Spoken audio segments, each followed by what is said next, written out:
Hawaii Governor Josh Green on Sunday 13/8 called the part of Maui Island devastated by forest and land fires a war zone, as the death toll stands at 93 and is likely to rise. The fast-moving blaze ravaged the northwest coast of Maui on Tuesday, 8/8, leveling the historic resort town of Lahaina and destroying nearly anything in its path. Days after the devastating blaze, firefighters are still working to tame the sparks, and sniffer dogs sniffed through rubble in the charred city searching for victims as survivors and officials still grapple with the massive disaster. Right now, we are still in the throes of the acute phase of recovery, meaning we are still recovering from the tragic loss of life, Green told MSNBC on Sunday 13/8. We are at 93 casualties right now. It's a war zone, but the aid coming in has been incredible. Green, who warned Saturday that the death toll would rise, vowed again to investigate the response to the blaze and the emergency notification system after some residents questioned whether more could be done to warn them before their homes were engulfed in flames. Some people were forced to jump into the Pacific Ocean to save themselves. The sirens stationed around the island, meant to warn of an impending natural disaster, never sounded, and widespread power outages and cell phone malfunctions hampered other forms of warning. We will soon know whether or not they did enough to activate the siren, he said in a TV interview. President Joe Biden on Sunday told reporters who asked if he would visit Maui in the coming days, responding that, "We are planning to." The huge death toll makes the fire disaster the worst in Hawaii, surpassing the tsunami that killed 61 people in 1960, a year after Hawaii became a U.S. state. The death toll also exceeds the number of those who died from the fire in the city of Paradise, California, in 2018, which killed 86 people.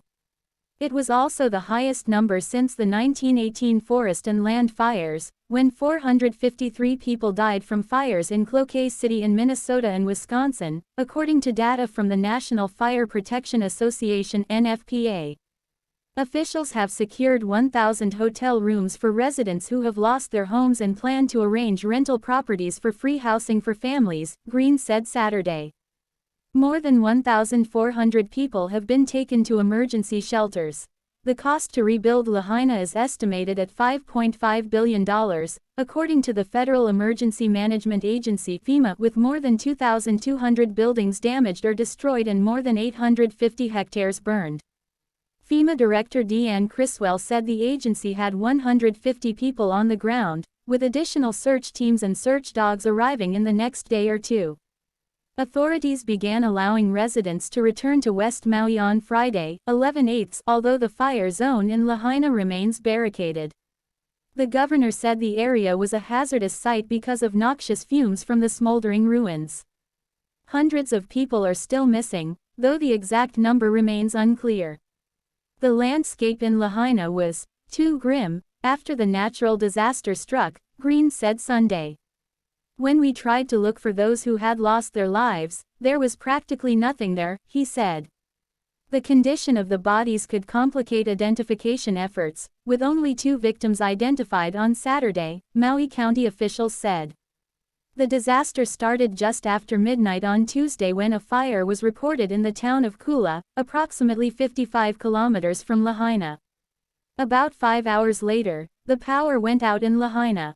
In the most recent message posted on Facebook that morning, Maui County said a 1.2-acre forest fire broke out in Lahaina around 6:30 a.m. but was contained by 10 a.m.